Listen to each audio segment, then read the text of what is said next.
Alors donc, Maëva Herriot est doctorante en philosophie de l'enfance et philosophie morale. Elle est assistante scientifique à l'Institut supérieur de philosophie de l'UC Louvain en Belgique. Le sujet de son doctorat porte sur l'égalité entre adultes et enfants en société démocratique dans la continuité de 2 mémoires de master de recherche en philosophie. Elle s'est par ailleurs formée au cinéma documentaire et a une certaine expérience dans le milieu de l'éducation populaire. Je vais te laisser la parole si ça te va. Si ça te va, je te fais des petits pancartes quand tu as 10 minutes et ça va ? Super.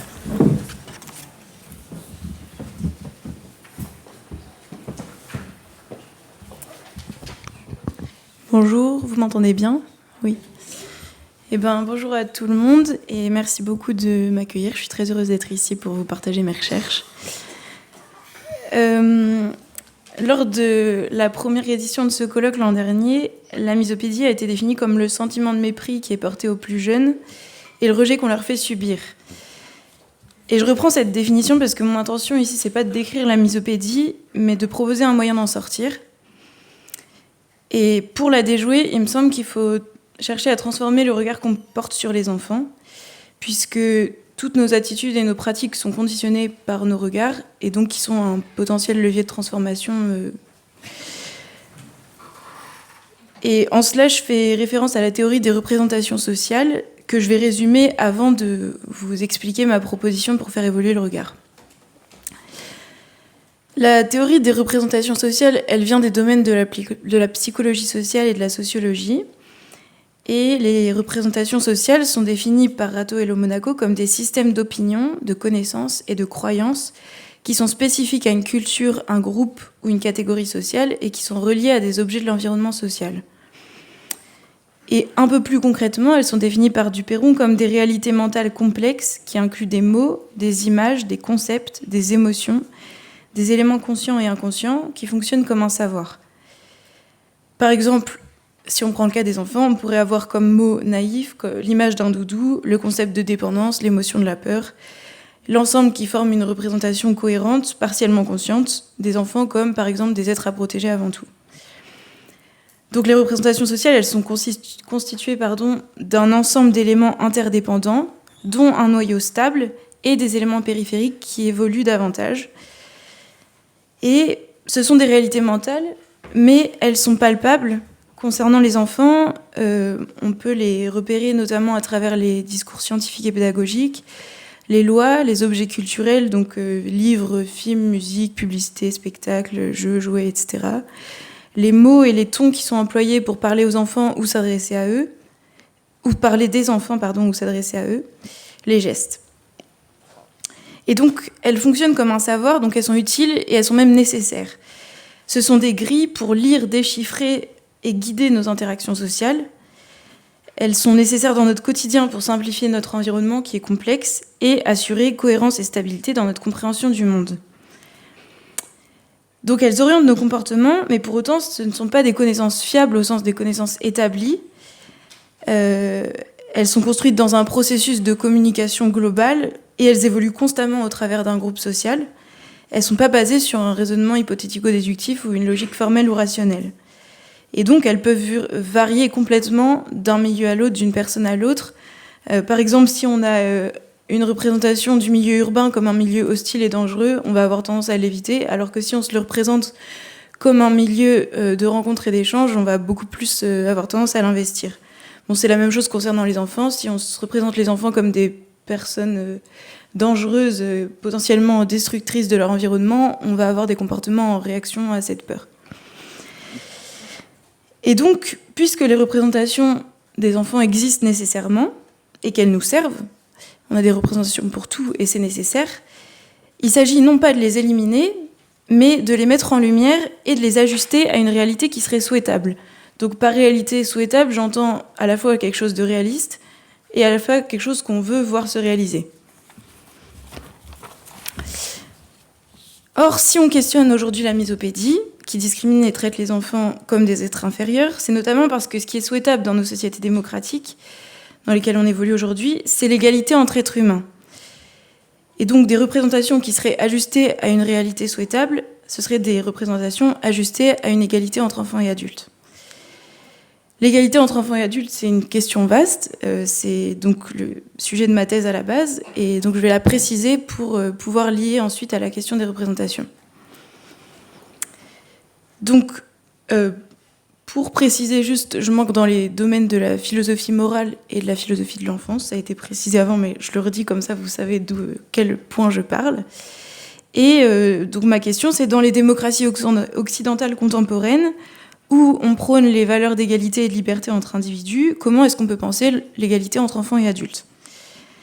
Alors ici, je définis les enfants basiquement par les individus qui ont un âge compris entre la naissance et la majorité civique, et les adultes qui ont un âge au-delà.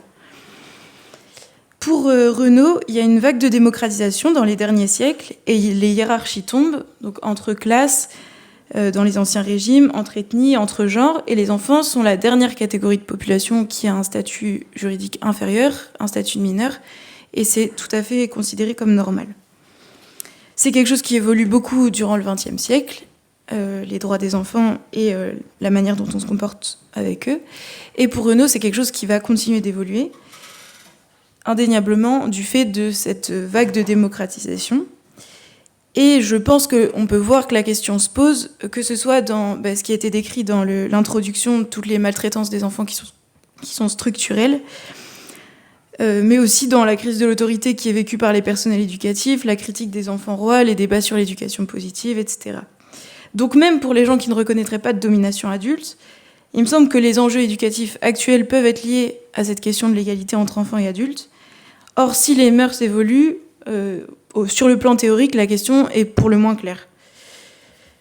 Si on cherche à y répondre donc, on pourrait d'abord répondre aux deux extrêmes en disant soit les enfants doivent être les égaux des adultes complètement, soit ils doivent ne pas être les égaux des adultes. Un peu les deux réponses opposées. Il me semble que les deux trouvent rapidement des limites. Si on répond que les enfants sont des mineurs, n'ont pas les mêmes droits que les adultes et ne devraient pas les avoir, et même qu'un retour en arrière serait souhaitable, ça semble pas tenable dans une société qu'on souhaite démocratique, ce qui est donc le cadre de mon travail, puisque comment est-ce qu'on peut éduquer sans les valeurs qu'on porte ? Comment les enfants peuvent apprendre ces valeurs sans les vivre ? Et quelle cohérence éducative est vécue par les enfants si les valeurs qui sont promues dans la société ne sont pas présentes dans l'éducation ? À l'inverse, si on répond qu'il faudrait faire un parallèle complet entre la domination adulte et les autres types de domination, et que les enfants devraient avoir les mêmes droits que les adultes et qu'il n'y ait aucune différence de traitement faite, ça semble pas tenable non plus, puisque la démocratie est censée garantir égalité et liberté. Or, si les enfants sont les égaux des adultes, l'État n'intervient pas davantage pour régler leur vie, et ça signifie qu'ils sont à la merci de la famille dans laquelle ils tombent, potentiellement maltraitante.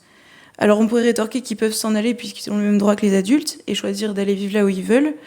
C'est quelque chose qui est physiquement impossible pour les nourrissons, et on sait qu'il y a un lien particulier d'attachement qui lie parents et enfants dans les premières années de vie et qui rend la relation plus compliquée qu'une simple relation contractuelle. Ça se voit par exemple avec les enfants qui sont victimes de violences et qui veulent pourtant retourner vivre chez leurs parents. Donc si on ne peut pas répondre qu'il faut une égalité complète ou qu'il faut une inégalité, ça signifie qu'il faut continuer de creuser la question, et ça pose des questions sous-jacentes.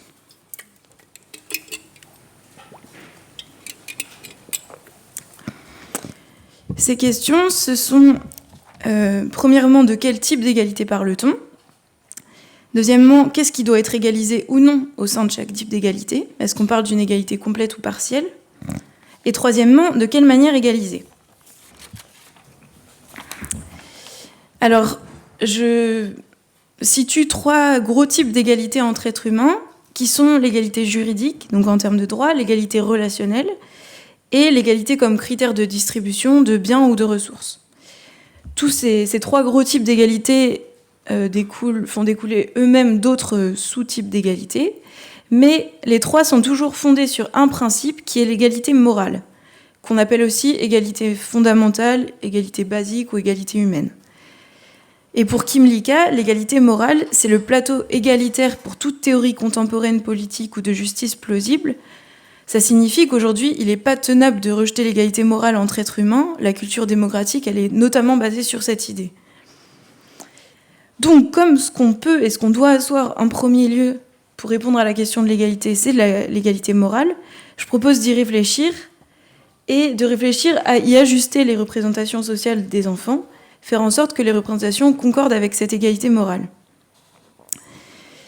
L'égalité morale, donc, elle est posée en droit dans la Déclaration universelle des droits de l'homme de 1948, qui affirme que les êtres humains naissent libres et égaux en dignité et en droit.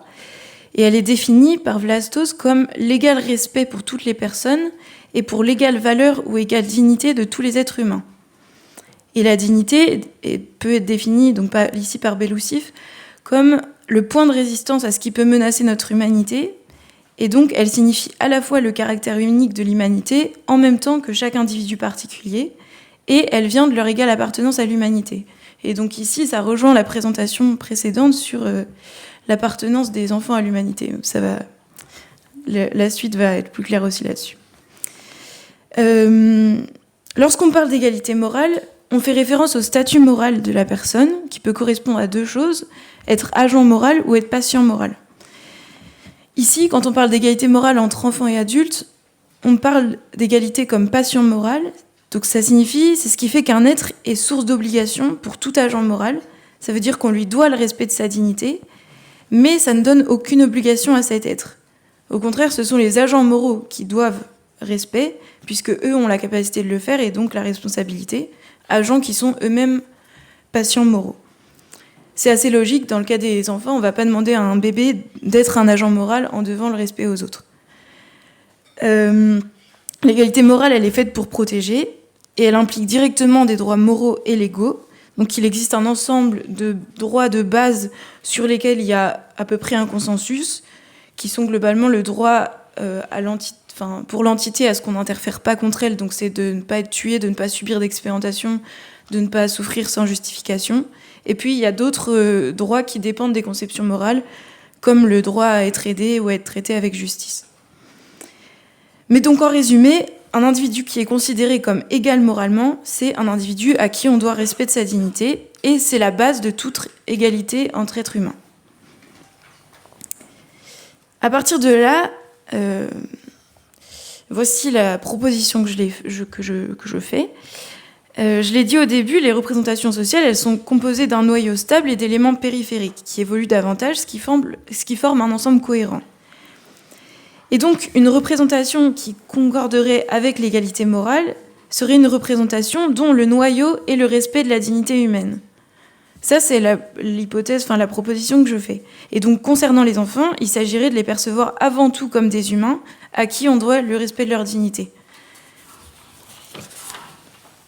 Or, dans les représentations actuelles des enfants, l'égalité morale et donc le respect de la dignité humaine semblent être périphériques. Et il me semble qu'on a peut-être suivi Rousseau qui prescrivait dans l'Émile « il faut considérer l'homme dans l'homme et l'enfant dans l'enfant », au point que l'enfant prend toute la place et que l'humain n'en a plus. Et ces deux représentations qu'on pourrait, il me semble, définir comme essentialisantes. Alors Holt définit l'essentialisation comme quand un humain considère un autre non comme une personne, mais comme un exemplaire d'une catégorie donnée. Et donc, l'idée, ce serait que les enfants seraient vus en premier lieu comme enfants, et donc souvent comme êtres à éduquer et protéger. Et même dans le phénomène des supposés enfants rois supérieurs, c'est l'enfant qui passe avant l'être humain. Et donc, je fais l'hypothèse que l'essentialisation a lieu lorsque l'égalité morale n'est pas au centre de la représentation, mais en périphérie, voire absente, et que le noyau qui est donc essentialisant, est composé d'éléments caractéristiques de la catégorie à laquelle est associé l'individu, donc ici l'enfance. Et donc ce que je nomme désessentialisation, ça correspondrait à la seule manière pour que les représentations ne soient pas essentialisantes, c'est-à-dire que l'égalité morale soit centrale, puisque l'égalité morale, elle permet une ouverture à ce que l'individu est, puisqu'elle oblige uniquement le respect de la dignité. Voilà, donc je résume encore une fois pour que ce soit clair, mais la proposition, ce serait que l'égalité morale soit centrale dans la représentation des enfants et que le reste des éléments de représentation concordent avec cette égalité morale. Donc, puisque, selon cette proposition, le contenu des représentations actuelles doit passer en périphérie des représentations pour laisser la place à l'égalité morale au centre, ça c'est ce qui concerne la forme des représentations et la place des éléments qui la composent. Pour autant, la représentation, elle doit rester un ensemble cohérent. Et donc, ça veut dire que les éléments périphériques, qui seraient périphériques et qui sont aujourd'hui centraux dans cette hypothèse, doivent être aussi remis en question pour concorder avec l'égalité morale. Et donc la question, c'est quel serait le contenu de représentation de l'enfance qui serait en accord avec une égalité morale. Alors je vais vous donner une liste qui n'est sans doute pas exhaustive des représentations actuelles des enfants pour avoir une idée de ce qu'est ce contenu actuellement. Et je vais vous les donner exprès par binôme puisque ça pointe leur aspect contradictoire, alors même qu'elles sont utilisées chacune en disant les enfants sont tous comme ci, comme ça, comme si c'était une classe unifiée. Donc on a des enfants qui sont vus comme touchants et mignons d'un côté, en opposition à des enfants comme chiants et agaçants. Des enfants vus comme purs, innocents, asexués, en opposition à dangereux, le mal originel portant la nature mauvaise de l'humain. Des enfants comme naïfs, influençables, idiots, déficients, incomplets, inachevés, incapables, en opposition à des enfants idéalisés, naturellement sages ou clairvoyants, comme quand on dit la vérité sort de la bouche des enfants. Des enfants comme symétrisés, une sorte de mini-adultes, opposés à des enfants vus comme vulnérables, dépendants à protéger, voire même propriété des adultes. Alors parmi ces représentations, donc je reviens sur le point que j'avais dit tout à l'heure, les représentations sociales, elles sont nécessaires et donc elles ont une fonction. Et donc il y en a sans doute là-dedans qui sont nécessaires à garder et qui concordent avec une égalité morale, comme le fait que les enfants soient des êtres protégés, selon bien sûr la définition de la protection qu'on élabore. Il y a d'autres représentations qui semblent être à supprimer, comme le fait que les enfants représentent la nature mauvaise de l'humain. Ça paraît une vision assez obsolète. Et puis, il y en a sans doute aussi qui sont à ajouter et à inventer. Et là-dessus, je vais m'attarder sur une notion qui me semble pouvoir fournir des éléments à cet ajout de représentation et à cette transformation des représentations, qui est les biens spécifiques à l'enfance, ou special goods en anglais, parce que c'est une théorie plutôt anglo-saxonne. Geuss, alors elle définit les biens spécifiques à l'enfance comme le fait que les enfants aient un accès spécifique ou privilégié à des biens particuliers ou des capacités particulières en vertu de leurs caractéristiques biologiques, donc ce qui est étayé par les sciences cognitives, et donc indépendamment du contexte social particulier dans lequel ils vivent. Alors, ces special goods, c'est par exemple la plasticité de leur cerveau et de leur corps qui fait qu'ils apprennent très vite, le fait qu'ils aient une attention dispersée et donc qu'ils soient capables de capter différentes informations simultanément. Ils sont supposés pouvoir être plus heureux de vivre car dans une temporalité présente et avec une grande conscience du moment. Une certaine curiosité et une capacité à formuler des questions, notamment philosophiques, et s'y engager.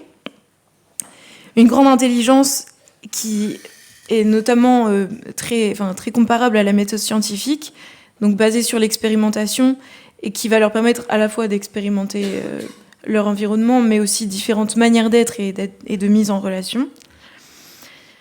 Une certaine création et imagination qui se voit dans tous les domaines artistiques notamment et philosophiques, et une spontanéité, ce qui leur permet dans les relations une certaine ouverture et une confiance avec moins d'appréhension.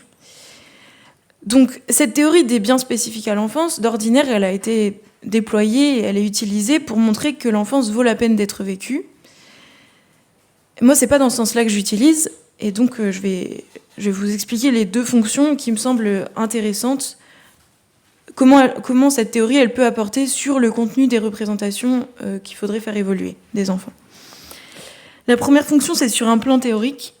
Il me semble que cette théorie, elle apporte des éléments, ça va, sur comment sont les enfants biologiquement, en général, qui peuvent être pris en compte pour former des représentations qui soient plus justes. Notamment, par exemple, sur la représentation que les enfants sont idiots, les biens spécifiques montrent complètement l'inverse et ça permettrait d'ajuster les représentations.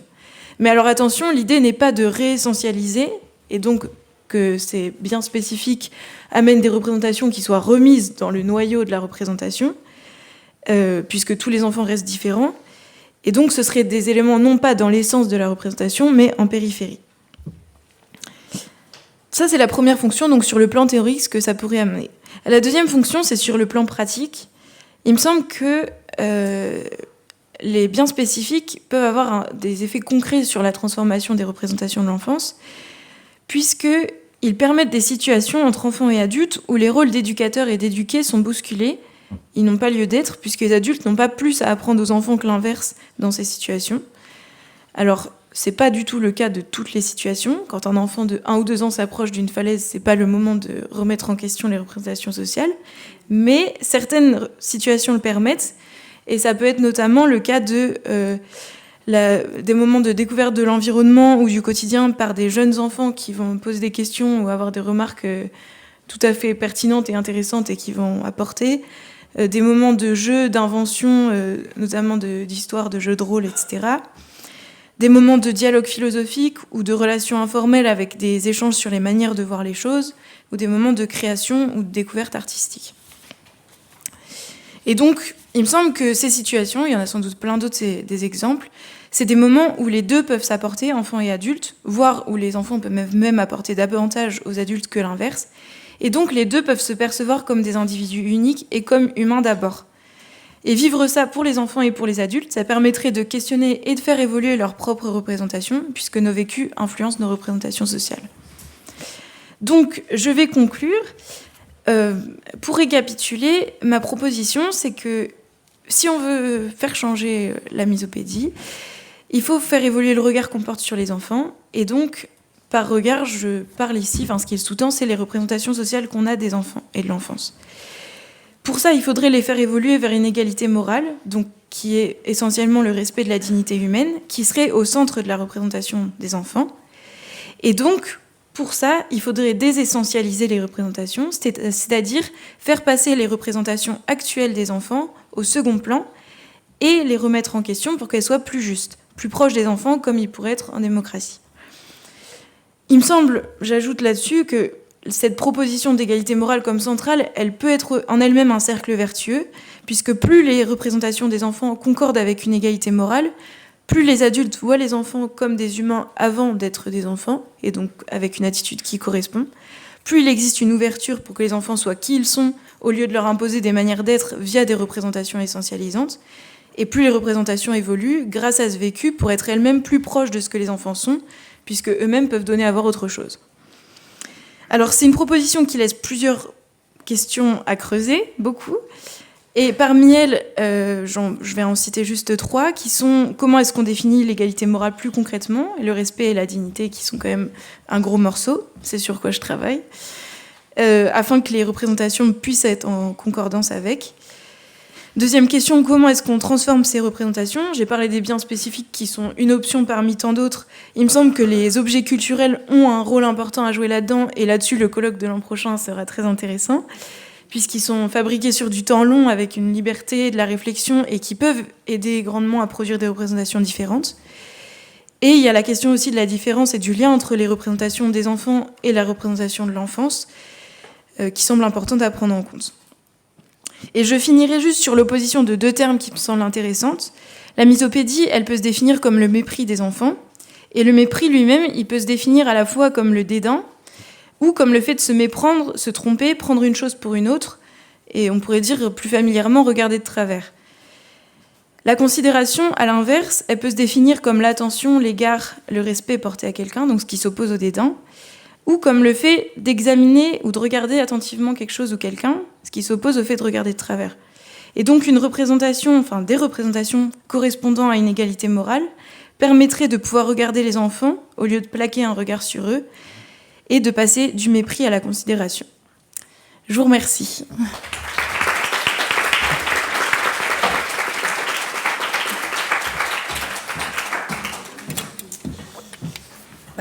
Merci beaucoup pour cette présentation très intéressante. Et d'ailleurs, grâce à ce colloque, je rencontre des collègues qui travaillent en Belgique sur le childisme et la misopédie. Merci beaucoup pour ça.